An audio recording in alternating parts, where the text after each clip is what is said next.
This video is a follow-up to my last video of Final Fantasy VII Remake. In that video, I covered every aspect of this side of the Final Fantasy series and what I loved about it. In it, I went over the original PlayStation 1 version, Crisis Core, Advent Children, some of the other spin-offs, and of course, the actual remake. I excluded Intermission from that video because I wanted to do a regular review of it.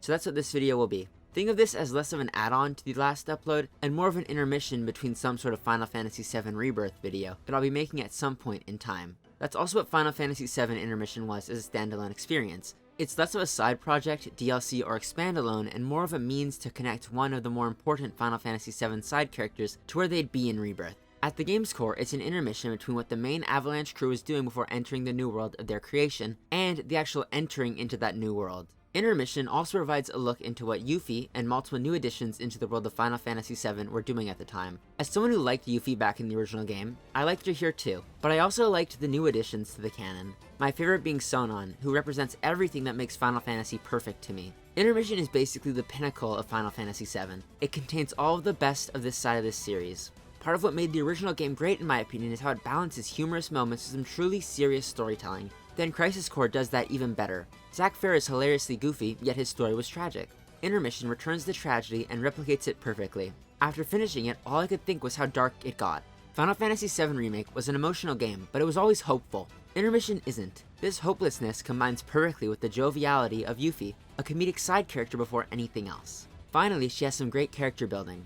Final Fantasy VII Remake improved most characters, and Intermission did the same. It fleshed out Yuffie better than any other piece of Final Fantasy VII media had before. It added immensely to Shinra and Scarlet's characterization, and the new additions all worked in fleshing out either Wutai, Shinra, Midgar, or the general canon of Final Fantasy VII. In my opinion, Final Fantasy VII Remake is an amazing game. While it's certainly not perfect to everyone, in my opinion the game is incredible. I really loved what Square Enix did. The story of Remake may have been rushed at times, though I liked where it arrived regardless. Intermission's story also feels rushed, almost as if there should have been an extra hour or two with Yuffie before a final cutscene in the new world. One of the biggest aspects I loved of the remake was the new gameplay, and the combat in particular, both of which are slightly better or slightly worse in Intermission. Intermission's gameplay is definitely a mixed bag. Some likely would dislike the changes from Remake, while others wouldn't mind them. While playing, I fell into the second camp more often than I fell into the first one. There are issues I have with the gameplay, however they aren't huge. Intermission has a large lack of side quests, though they've been replaced with the relatively fun Fort Condor minigame. Part of what made the original Final Fantasy VII game great were the minigames, and the remake had a lack of them.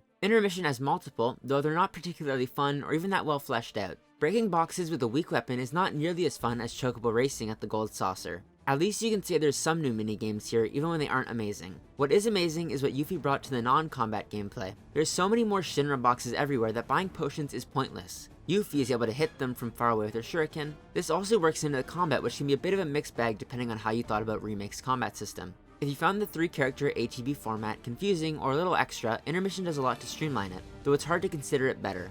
Instead of 3 playable characters with 3 ATB gauges, Intermission only has 2, with only one being playable. The player controls Yuffie, while Sonon, the other party member, is uncontrollable. What I liked about this is that Yuffie and Sonon can synergize, meaning they can attack in tandem. So if Yuffie throws her shuriken, they can attack with materia together, or use certain abilities and limit breaks with higher power and more hits as a combined duo in battle. Of course, you can still get Sonon to use certain materia, or an ability, but without character switching you can't keep his ATB gauge as high as you'd want. This is one of the bigger downsides of only having control of Yuffie in battle. Final Fantasy VII Remake's combat was fairly easy, with only a few bosses being extremely difficult. Intermission, on the other hand, is somewhat more challenging, largely because of the differences in the combat and also just the higher level of difficulty. The remake didn't have a ton of combat sections. After all, Midgar was extremely linear. Intermission is pretty much the same. There is still no random enemy encounters, so once you beat a group of enemies, there aren't many more to go after outside of combat trials, which is yet another downside of Intermission's combat. At least in Remake, the combat had a lot longer to flesh out. Unfortunately, in Intermission, as soon as they got the grips of Yuffie and Sonon, the game's credits were already over.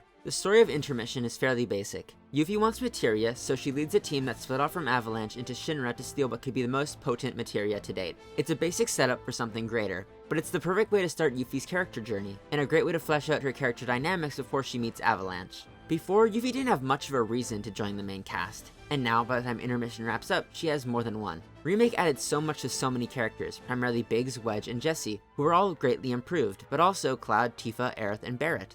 After Intermission, it also improved Yuffie. As a character, I've always liked Yuffie. When I first played the original, I liked her, and when I finally beat it, I liked her even more.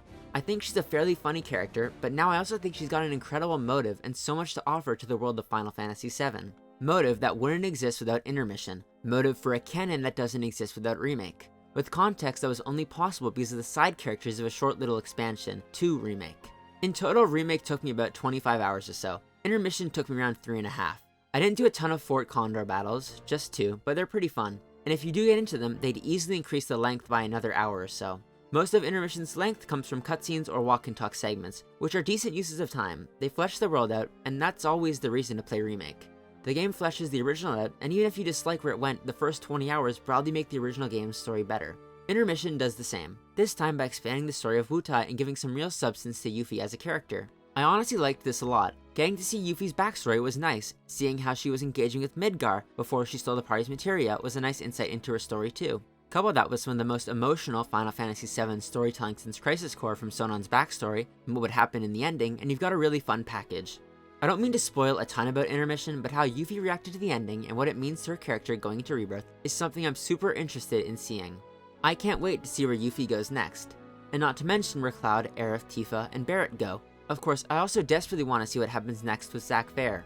Intermission is a must-play for so many reasons, partially because it includes extra content from the ending of the remake, but also because if you're at all interested in these characters, it provides an incredible glimpse into their world. What Intermission adds to the canon of Final Fantasy VII alone makes it worth it. Intermission is some of the best storytelling Square Enix has done with Final Fantasy in a long time. It's the perfect blend of Final Fantasy VII's joviality with its later seriousness. It replicates the depth of Crisis Core perfectly, and what more can you ask for from what is basically yet another Final Fantasy VII spin-off? It's definitely worth it in my opinion, and if you can somehow find the game physically for around double the price of digital, I'd recommend going for that too.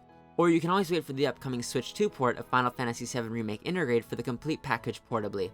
If you already played Final Fantasy VII Remake but missed out on Intermission, then go back and play it. As a short experience, it's a ton of fun and a fantastic look at an often forgotten side of Final Fantasy VII, with an incredibly funny protagonist. If you have played Remake and you want to hear my thoughts on it, or my in-depth thoughts on Final Fantasy VII as a series, check out the video essay I recently made. If you enjoyed this video, leave a like, comment, or subscribe. Click on the videos on screen now, and thank you so much for watching, and I hope you have a good day. Don't think I can do this alone. The amazing Yuffie wants you! Join her team and the sky's the limit!